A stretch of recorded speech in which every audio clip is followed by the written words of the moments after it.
Putin buat bumi kiamat makanan, siap-siap perang lawan NATO.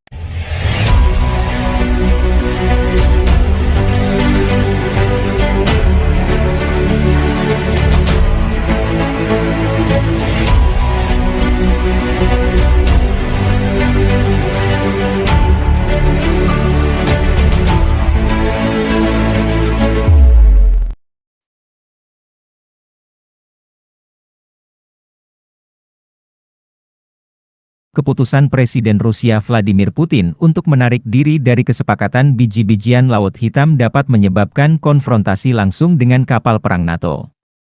Hal ini disampaikan mantan Panglima tertinggi NATO James Stavridis.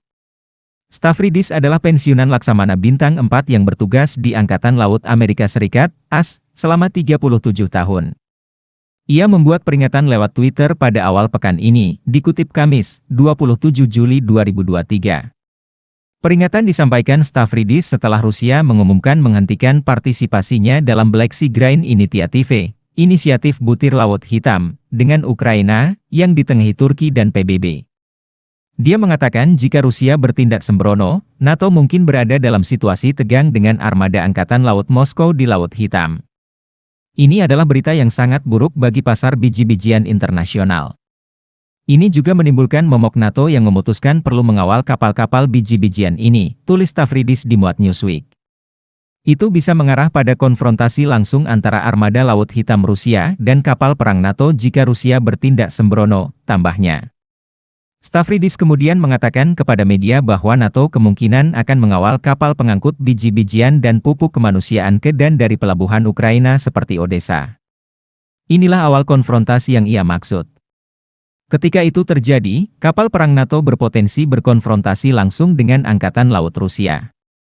Hasilnya bisa tidak dapat diprediksi, dan sangat berbahaya, tapi itu adalah hal yang benar untuk dilakukan, katanya. Perlu diketahui, Black Sea Grain Initiative memungkinkan Ukraina mengekspor biji-bijiannya melalui laut selama perang dengan Rusia. Ini adalah kunci dalam menstabilkan harga pangan global selama konflik. Ketika itu terjadi, kapal perang NATO berpotensi berkonfrontasi langsung dengan Angkatan Laut Rusia. Hasilnya bisa tidak dapat diprediksi, dan sangat berbahaya, tapi itu adalah hal yang benar untuk dilakukan, katanya. Perlu diketahui, Black Sea Grain Initiative memungkinkan Ukraina mengekspor biji-bijiannya melalui laut selama perang dengan Rusia. Ini adalah kunci dalam menstabilkan harga pangan global selama konflik. Rusia sebelumnya menyetujui beberapa perpanjangan kesepakatan awal yang ditengahi oleh Turki dan PBB pada Juli 2022. Tetapi Kremlin pada Senin mengumumkan tidak akan memperpanjang kesepakatan itu lagi. Juru bicara Kremlin Dmitry Peskov mengatakan kepada wartawan bahwa kesepakatan, de facto, itu telah berakhir. Sejak Selasa hingga Kamis, Rusia telah menyerang salah satu pelabuhan pangan Ukraina Odessa dan dilaporkan membuat kebakaran dan kerusakan pada pasokan gandum di sana. Ukraina adalah salah satu pemasok biji-bijian terbesar di dunia. Program Pangan Dunia memperkirakan bahwa Ukraina menghasilkan cukup biji-bijian untuk memberi makan sekitar 400 juta orang di seluruh dunia sebelum perang yang diluncurkan Putin pada Februari 2022. Ketika ekspor biji-bijian Ukraina terganggu selama bulan-bulan awal perang, harga biji-bijian global melonjak. Harga tersebut melonjak lagi pada hari Senin setelah pengumuman Kremlin bahwa kesepakatan telah berakhir. Pakta Pertahanan Atlantik Utara, North Atlantic Treaty Organization, NATO, akan membahas keamanan di Laut Hitam pekan depan, terutama pengoperasian koridor untuk ekspor komoditas biji-bijian, organisasi itu mengatakan pada hari ini. Pertemuan itu akan digelar atas permintaan Presiden Ukraina Volodymyr Zelensky. Juru bicara NATO, Oanu Lungescu, mengatakan Dewan NATO Ukraina, yang didirikan bulan ini dalam pertemuan tingkat tinggi NATO, akan membahas situasi saat ini usai Rusia mundur dari kesepakatan yang mengawasi ekspor biji-bijian dari pelabuhan-pelabuhan Ukraina.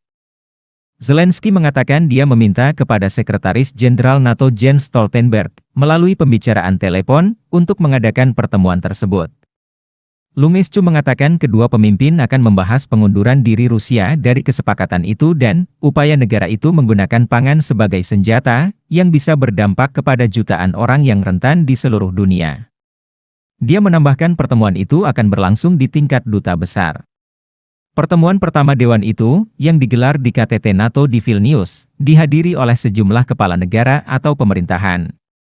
Dalam pidato rutin malam hari, Zelensky mengatakan Dewan itu meningkatkan kerjasama dengan NATO, ke tingkat baru yang lebih maju, Dewan NATO Ukraina, dan mekanisme ini bisa punya dampak. Saya mengusulkan kepada Jens agar Dewan mengadakan pertemuan tanpa ditunda untuk konsultasi krisis yang relevan. Pertemuan akan berlangsung dalam beberapa hari ke depan. Kita bisa mengatasi krisis keamanan di Laut Hitam, ujarnya.